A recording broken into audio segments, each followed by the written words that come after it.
Olá, eu sou Ricardo Sobral, professor e diretor do Seminário Teológico Ebenezer. Mais uma vez, é com muito prazer e assim, um pouco triste, né? Porque hoje é o final dessa série de estudos que nós estamos falando sobre o Evangelho e a gente vai, logicamente, só voltar depois com mais um outro tempo. Mas, assim, quero que a gente, assim, não perca esse contato, porque é muita alegria que temos no coração, todos os nossos professores, todos aqueles que fazem o Seminário Ebenezer, a família do Seminário Ebenezer, tem muito prazer em colaborar no seu crescimento e estender a graça de Deus, a divina das Escrituras, até você. É uma satisfação para nós poder ter você como o nosso ouvinte, que está buscando aprender e, sobretudo, deixar a Bíblia falar no seu coração. Vamos terminar essa série de estudos justamente falando do último evangelho que é organizado na sua Bíblia, que é o Evangelho de João. João é interessante porque, assim, é lá que nós encontramos o versículo que todo mundo conhece. João 3,16. Porque Deus amou o mundo de tal maneira que deu seu Filho unigênito para todo aquele que nele crê, não pereça, mas tenha a vida eterna. Então, essa é a marca do Evangelho de João. Eu poderia dizer que esse é, sem dúvida, o versículo-chave, né?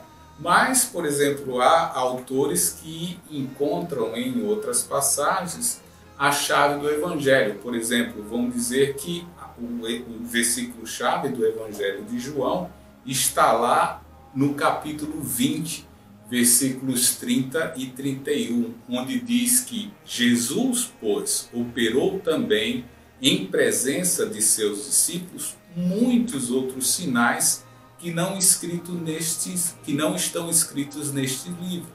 Estes, porém, foram escritos para que creiais que Jesus é o Cristo, o Filho de Deus, e para que, crendo, tenhais vida em seu nome. Isso é muito importante também frisar, né? João escreve justamente para comprovar que esse Jesus do qual ele estava apresentando era de fato o Filho de Deus.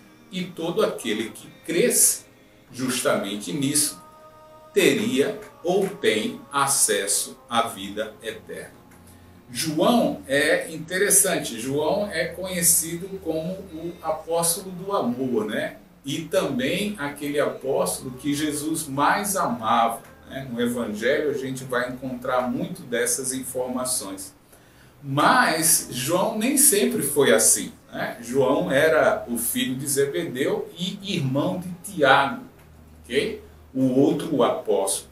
E eles eram conhecidos, eles tinham um apelido bastante interessante. Eles eram conhecidos como os filhos de Trovão. Olha, filhos do Trovão é interessante, porque inclusive quando eles chegaram em Samaria, né, quando Jesus chegou em Samaria e que o povo samaritano não quiseram ouvir Jesus, foi João e Tiago que disseram, né, Senhor, que é isso? Eles não estão ouvindo o Senhor? Me dá poder agora para que eu mande vir fogo do céu e consuma todos esses aí que não querem te ouvir. Então Jesus vai dizer, não, João, calma, não é bem assim. Okay? Então, João tinha essa força, né? Tanto é que era reconhecido como filho do trovão. Mas aí, com o passar do tempo, e justamente com essa intimidade com Jesus Cristo, ele foi mudando a sua característica, mudando a sua personalidade, e ele foi reconhecido mais para frente com uma outra característica de amor, de cuidado, uma característica de quem tinha sido alcançado pelo amor de Jesus. Talvez por isso João era aquele mais amado de Jesus. Talvez porque o apóstolo João foi o único que estava aos pés da cruz e aquele que Jesus disse, né, com relação a Maria, né, pedindo para que João cuidasse da sua mãe, né, e entrega Maria a sua mãe, né, dizendo: eis aí a tua mãe, eis aí o teu filho. Então, era uma intimidade muito achegada que Jesus tinha com o apóstolo João. E o Evangelho de João, ele é único, ok? Ele não se enquadra nos evangelhos sinóticos que nós tínhamos falado, né? Que havia muita similaridade entre os evangelhos de Marcos, Mateus e Lucas.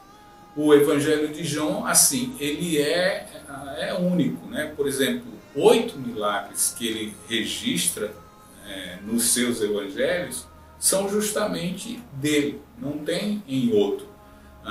João Batista, ou melhor, o apóstolo João, ele não vai citar a escolha dos discípulos, ele não vai falar muitas coisas sobre a genealogia, não tem nada sobre a genealogia de Jesus, não tem qualquer registro sobre o nascimento de Cristo, né? Então ele não começa o seu evangelho dessa forma. Ele vai justamente falando que o Verbo se fez carne e habitou entre nós. E vai dizer que no princípio era o Verbo estava com Deus e o Verbo era Deus. E quando fala de Verbo, estava justamente falando de Jesus Cristo, que era aquele que, assim, vinha habitar no meio de nós, cheio de graça e de verdade. Então, nesse ponto, a gente pode entender que João, como sendo o último apóstolo a morrer, né? Ele morreu provavelmente assim, por volta de 100 anos, né? E os escritos do Evangelho de João estão aproximadamente no finalzinho do primeiro século, começo do século II. E nesse ponto é possível ver que João escreve quando estava exilado na ilha de Patmos. Nesse ponto, João foi exilado e também nós podemos ver que João escreveu as cartas, 1º, 2º e 3º João, bem como também o Apocalipse. Então, esses são os escritos de João. E em destaque, logicamente, a gente tem esse evangelho que é assim único, particular, não tem assim muitas ligações com os outros evangelhos. E quando tem, ele apresenta de uma forma bastante diferente. Por exemplo, na última ceia, né, Jesus vai lavar os pés e essa informação a gente não encontra com tanto detalhe como João coloca. Então, é um evangelho muito interessante e muito assim gostoso de ler pelas informações e simplicidade que João trata. O esboço, nós também dividimos esse esboço do evangelho em 3 partes. Nós temos o nascimento e a preparação de Jesus como Filho de Deus, né? Assim, como é que ele aparece, como é que ele surge, né? Ele estava justamente na criação, e isso é importante nesse contexto. Nós temos a mensagem e o ministério de Jesus como Filho de Deus, né? Desde o capítulo 2 até o capítulo 12, e no final, nós temos, capítulo 13 a 21, a morte e ressurreição de Jesus Cristo. Então, é nos evangelhos que a gente pode justamente identificar essa filiação de Deus com Jesus, essa intimidade de Deus com Jesus. É nesse evangelho que nós encontramos a certeza de que Jesus é Deus. Isso é muito importante a gente frisar, porque essa divindade é descrita lá no capítulo 1, quando vai dizer, olha, ninguém jamais viu a Deus, mas Jesus, o seu Filho unigênito, ele nos revelou. Então, quando estamos vendo Jesus sendo apresentado por João no seu Evangelho, nós podemos justamente identificar esse Jesus como sendo o Cristo. E, assim, uma marca bastante interessante no Evangelho de João é os momentos em que Jesus vai dizer o eu sou. Essa frase, eu sou, encontrada para definir a divindade lá no Antigo Testamento, né, quando Moisés vai perguntar a Deus quem é que eu vou anunciar lá no Egito, né, quem é que Deus está me enviando. E aí Deus vai dizer, diz lá que eu sou o enviou. E no Evangelho de João nós encontramos assim essa frase por 7 vezes.